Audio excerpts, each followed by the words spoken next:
I'm pretty damn sure that if we lived in the world of A Quiet Place, we would have died immediately on account of your super consistent fart pattern. It's true. But we don't live in that world, so that's a good thing. But we did see the movie A Quiet Place, and we're going to talk about it. Hit that music! Movies, music, story times, all kinds of shit for you. Everything goes in its house and out from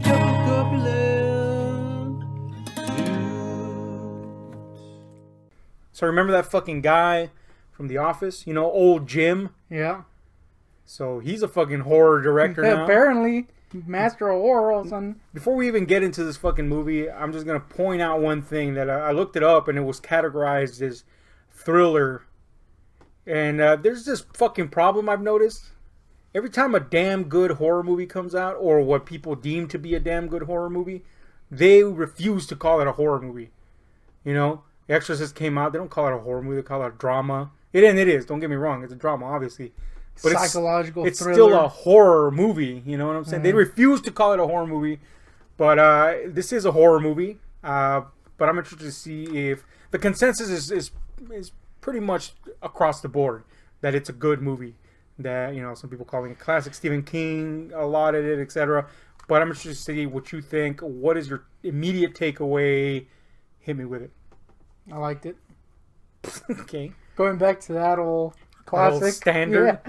Yeah. Okay, well, can you give us an idea of the degree of like here?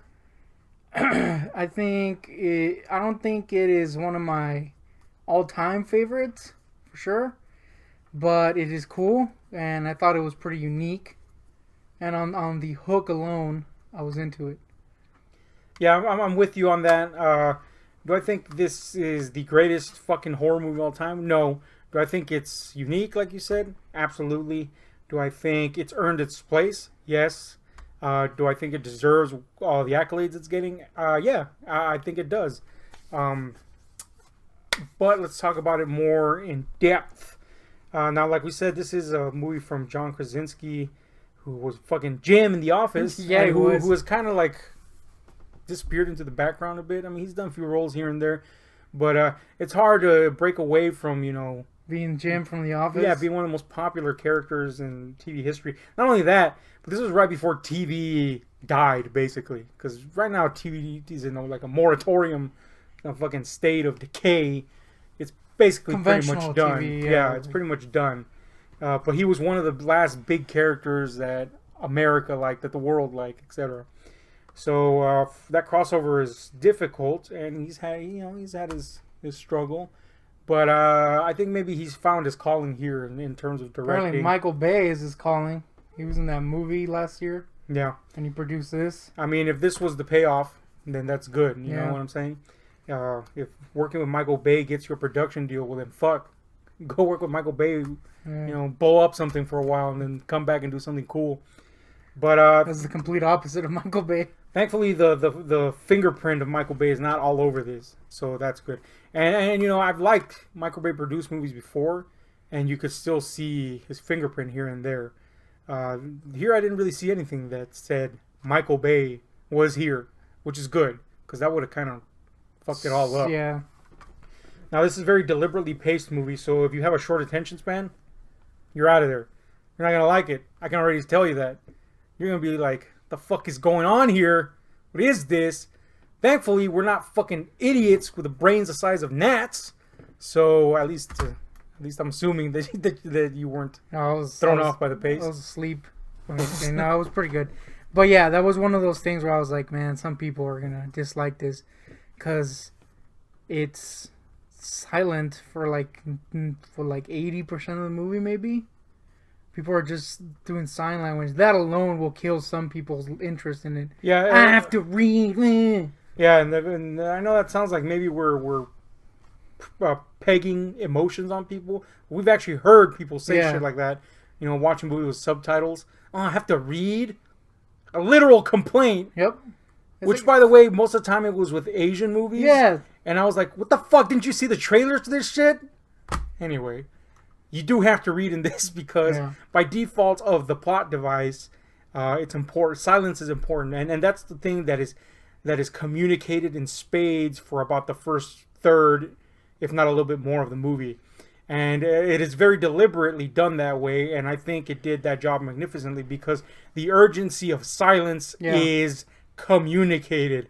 You, along with the characters, almost feel like a dread. He drums up the dread of just any sound happening, you know? And I gotta say, it worked because we live in a fucking town where people don't shut the fuck up in the theater. Yeah. And everybody shut the fuck up. You know, surprisingly, yeah, I was there was this douchebag next to you talking throughout the trailers. I was expecting a brawl, but surprisingly, they shut up, and pretty much everybody else did. Funnily or interestingly enough, the parts where there's kind of action, or at least like a score, or like slightly more sound, it seems to be the time where people were like, okay, I can relax now and shift a little bit. Yeah, and I mean that's just goes to show you how well the movie was executed in the sense that it created that sense of urgency in the audience too. And yeah, you're right. When the bursts of action happen, or when the bursts of suspense happen, or what have you, you know, crescendos in the music, etc., it was kind of like a relief moment. And the irony of that is that was the payoff to the tension. So it kind of never let up on the tension. But we'll talk more about that right now. I do have something to say about that, but yeah, man. For the first third of the movie, you're not only steeped in the silence, but it's communicated pretty well that this is important, not only to the characters but to you. And this does lend way to the, I know, oft criticized jump scares, because that's fertile ground for a jump scare. Silence is fucking fertile ground for that. So the question I have for you is, do you think the jump scares here were pulled off effectively? I would say, before you answer that, in my opinion, yes, considering the subject matter. One, they're justified. Two, the suspense was appropriately drummed up for each one, I think. But what did you think? Yeah, I would agree, especially because the jump scares were mostly sound based, which, like you said, the whole gimmick is that you gotta be quiet. So whenever there is sound, it's not. They don't accompany it with a wink, you know, like a loud, annoying sound, or it's more the idea of that sound being made in this world and what it brings that is effective in the jump scare. It's not just the sound or the sudden flash of something. It's that, oh shit, if they make sound, they can die. That's why they work. Yes, and now if you haven't seen the movie, just a real quick recap of what it's about. Basically, it's a post-apocalyptic world. Basically, you know, the population of the world has been reduced to the barest minimum of numbers, and we are introduced into day 89 of the aftermath of this, and so on and so forth.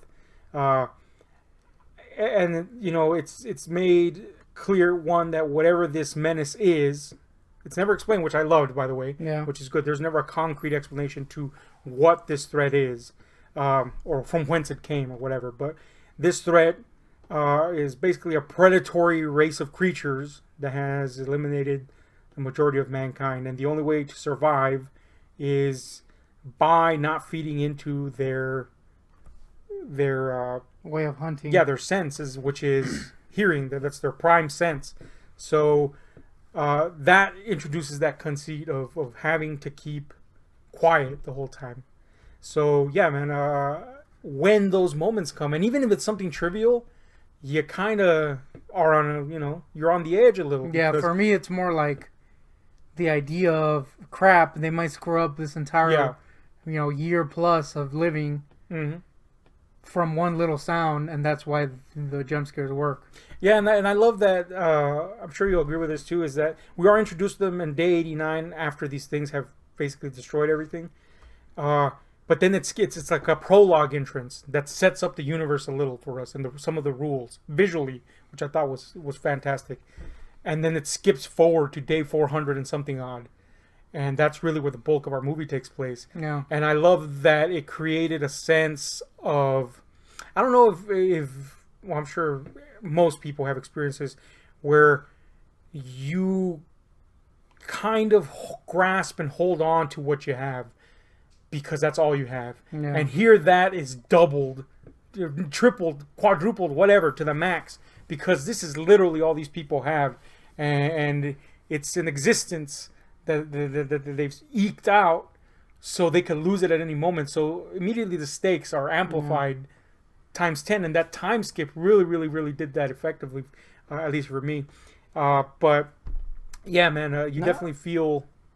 Not only that, but I think when they do the time skip and they have Jim in his little station, and you see all the information he's gathered, that gives a massive it lends to the scope of the situation. Yeah. With all the newspaper clippings and all that shit, and the fact that he's trying to contact other countries and there's no response. The way they did the information of the creatures in that one scene after the time skip was super effective, because not even they really know. Yeah. So that was cool. I was like, okay, cool. It kind of reminded me not only that what you've just mentioned, but the whole movie as the movie as a whole, of kind of like a Romero Living Dead situation, in terms of we get an idea of what may have happened and scope, but we never grasp it, and it's more that we're with these characters trying to survive. So it's essentially the same setup, only that instead of zombies, we have these strange creatures, which at the most what we get is what we know, what we see. What they know, we know, and there's no more. And like you said, it's evident from the clippings and stuff like that. The world didn't know. They didn't even have time, basically, to know. And, hints of the supernatural are thrown in, but you can assume that in an apocalyptic scenario, people would, direct their thoughts towards that. So the closest we get to something is they're called dark angels. But of course, are they that? I mean, clearly not by what they look like. But, it gives you an idea of the mentality people were in, and that's about it. So that's awesome. That's really great world building. Yeah, you get that in the beginning, and then later on you see another clipping that implies that it's been going on for a while, and they might just be the last people, maybe. Yeah. But then you do see another person later on. So yeah, it's kind of interesting that the focus is. Oh, it's cool that the focus is on these few people and not on the big thing, but that they left enough of the big thing hints in there so that you're like interested in what it is and not just instantly are like, who cares? Yeah. And it definitely lends to building a world. Yeah. In a world. So if they want to make sequels, which apparently there's plans to already, then there's definitely room for that. So that's awesome. But anyway, let's talk about the tantamount to the most important thing besides the plot working and the story working is the characters working and the actors portraying them as well. And basically, you only see like 5 people in this movie, 6 max with that guy that appears. It's a family. This family scrapping by, and our 2 protagonists are the father and the mother figure are played by John Krasinski, aka fucking Jim, who wrote and directed the movie, and Emily Blunt, his real life wife. What did you think of their portrayal? If they didn't work, the movie wouldn't have worked. I thought that Jim managed to break away from being Jim, which is pretty impressive, given that we spent 9 years with his ass. And not only that, but was a convincing father trying to survive in this world. Now, just stop you real quick, because you're going, why does he keep calling him Jim then? You literally don't know these characters' name until the fucking end crawl. So I'm going to call him Jim because he's Jim to everyone. So yeah, the fact that he breaks away from being just Jim is pretty cool. Granted, I haven't really seen him in other movies that much, but it's pretty impressive. Mm-hmm. And again, he's pretty convincing. They're pretty convincing in how they're in the situation that they're in. And I think the time skip really helps in having them already established. Like, there's no growing pains, you know what I mean? Like, they already went through all that shit, so you kind of are dropped into this little world that they're already used to. So that makes it more interesting. Yeah, and I found that prologue, which introduces kind of like a point of contention between the adults and the children. I found that to be the most beneficial aspect to what went on between the family. There they had experienced the loss of a child to these creatures already. So the lack of communication by necessity even though they communicated, but it was limited because of their circumstances, it allowed for that gulf to widen between them and one of their children, because one of the children blamed herself for the death of that child. So it allowed for in other words, he set up so much stuff perfectly well. Not only the jump scares, the tension, but the family interactions. He set it up so well so that by the time the climax comes along, everything's ratcheted up to 10 or 11, if you will. Very appropriately, it's a slow boil, but it pays off really well in that sense. And I say all that to say that most importantly, it invests you in the emotions of these characters. You want them to survive, and when certain hard things come to happen, they hurt, because I don't know about you, spoiler here for the next few seconds, but when Jim's character, Lee, his name's Lee, when Lee sacrifices him for himself for his kid, it's not just a self-sacrifice thing. It's that moment where the last thing he decides to do is express his love for the child that needs it. That was moving, man. That was genuinely moving, and that's hard to bring forth in a monster movie of all things. Yeah. So, excellently done. And now let's talk about the kids, who I thought were excellent, above average, what you normally see with kid actors. Special kudos to Millicent, because her name is fucking Millicent, but she was kind of like the core of the interaction between the parents and the kids, the tension and the drama, and it just goes to show that no matter what the circumstances are, and I'm reading a book right now that has that same idea. No matter what the circumstances are, people will be people. People will try to be what they always have been. And that's exactly what's going on with his family. They're trying to be a family. And just like a kid, she'll have her tantrums and she'll misread with all that stuff. And she did, it was expertly portrayed, I thought anyway. And of course, the little kid that played her brother, I thought was excellent too. What'd you think? Yeah, I would agree. They're pretty good. The girl especially, I would say. But the little kid, the little boy did pretty good too. Yeah. Surprisingly believable. And yet, surprisingly believable with the way they act, but the fact that, again, there's that gimmick of the silence makes it more interesting. Which, kind of feels ironic when you're watching it, but that's part of the big payoff. Now let's talk about the action real quick in this. And of course, in a movie like this, the action would be drumming up the suspense and then that immediate payoff afterwards. Now this is where I have a slight point of contention, and I don't know if you'll agree with this or not, or see where I'm coming from or not, but I thought that the suspense was built up so expertly that when that release came, it came too quick and it went away too quick. You know what I mean? Like a good example would be, there's a scene where the mother is hauling up laundry up the stairs and her laundry bag catches on the nail. And of course, instinctually that this nail is going to come into play later. And considering they can't make a sound, some motherfucker's going to step on it. So when that scene finally pays off, this thing's lingering there this whole time, among other things that are building up suspense along the way. When it does pay off, again, and it happened a lot of the times, immediately the payoff and it's over. And then we move on to something else. But let me say this. But I think, oddly enough, that it was very intentional. Yeah. Because that happened so many times. And then when the climax comes along, he doesn't do that. It's almost like a jump scare that's legitimate. There were jump scares that were just jump scares, but then he had these tense moments that led to a release of tension, like a jump scare would.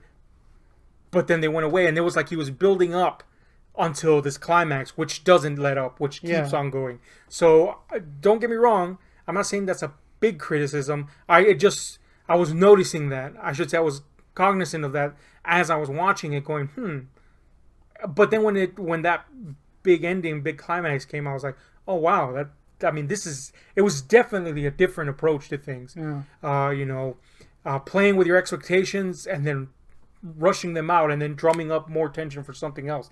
So it kept you on your toes. Yeah. So I definitely don't see it as a negative. I just was aware of that. But anyway, what do you think of the suspense elements in this, the payoff at the end, etc.? Yeah, I think that with the nail, at least as a example, I think that because the situation or because stuff like that was played more realistically, there wasn't like a huge moment, you know what I mean? Mm-hmm. So, and in that moment, it was already, the stakes were high because the freaking chick was having a stanky little child in this world, and then you have her step, and that's just kind of an extra thing, you know what I mean? And at that point, you knew the freaking nail was gonna come in at some point. The suspense was so high that when it happens, you're like, "Oh shit!" But then the scene just continues. But that's just a small little part of the rest of the scene. Yeah, that's the thing. It piles on the amount of moments of tension. It's like this is already a super hard situation for this chick, and then there's another extra. Everything's layered. The biggest one being, I'm glad you mentioned it, is that she is due for a delivery. She's pregnant with child, and obviously at one point that's going to be a noisy affair potentially, or one would assume, obviously, right? But anyway, so that's the big one. That's gonna be the fulcrum of all the action. So yeah, man, it stacks up all these tense things on top of that, and that's when I knew this was so well constructed that I had to kind of smile inside, I guess, despite how tense I was. But because that was building up to that one big climactic ending. And that was just moment upon moment, too. So, anyway, the big climactic ending does introduce more of our creatures, which we have seen sparingly throughout. Mostly in fleeting shots, quick, brief cutaways, blurry backgrounds, etc. So, what did you think of the way the creatures were used? Were they used effectively or not?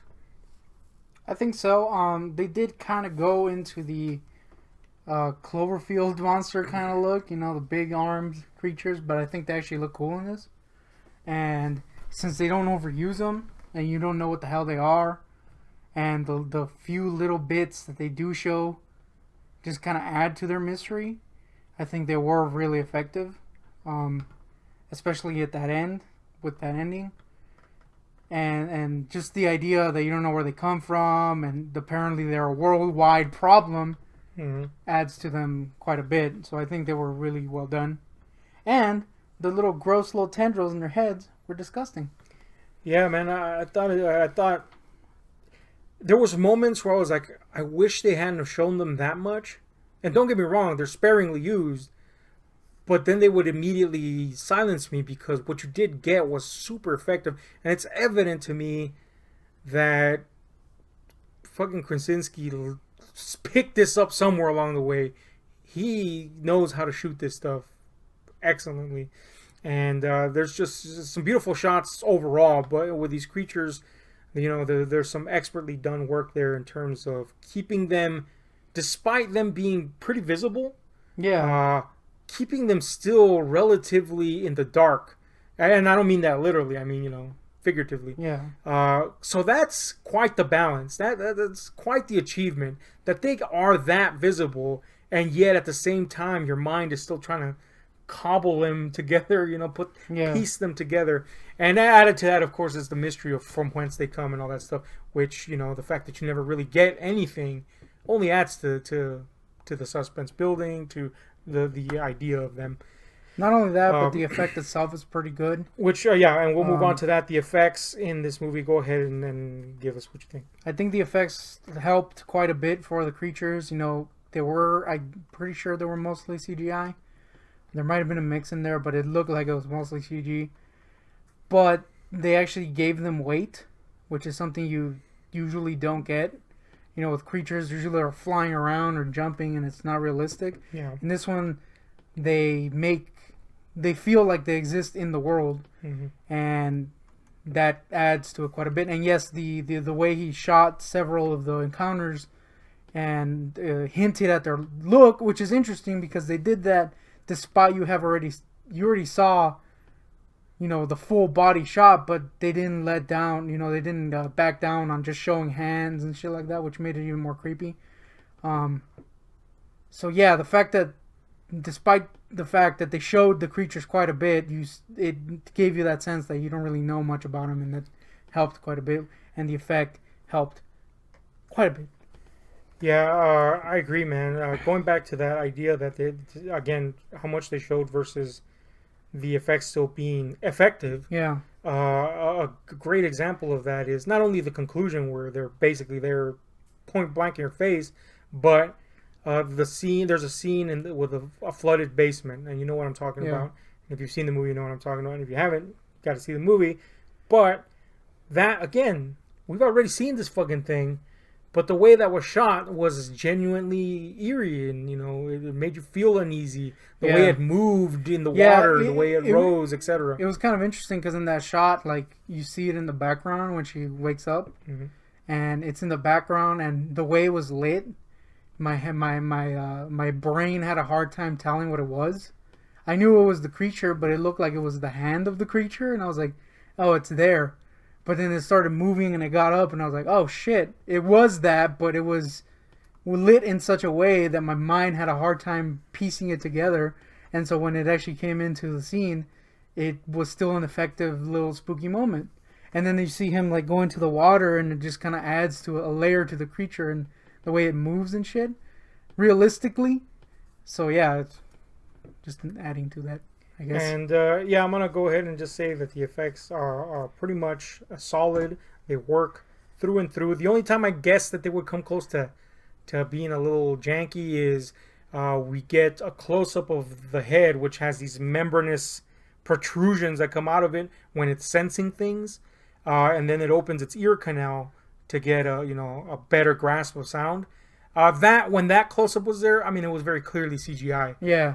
But other than that, the CGI is expertly done. I mean, it looks great. It looks fantastic. Yes, it's CGI effect, but like you said, it looks like it belongs in this world. Yeah. And yes, it does carry weight. It looks like it has substance. It's not fucking floating 50 miles in the air. And if I were to sum up the look of the creature, I'd go more with like a Slender Man meets Pumpkinhead kind of vibe.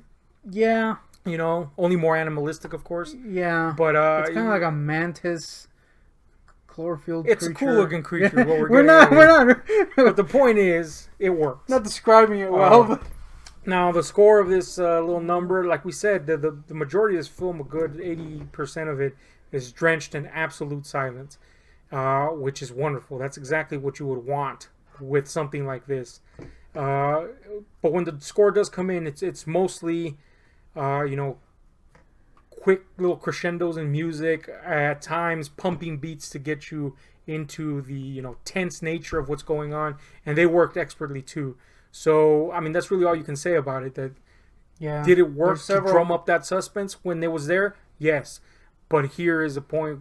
The bigger point here is that silence is the score. Yeah. And interestingly enough, I know this is not something you'll get from home release, but whatever movie was playing next to us was super loud. And weirdly, those little thumps kind of added to it for me. I was like, oh man, these little thumps are kind of helping. I don't know why. Kind of spooky sounding. But.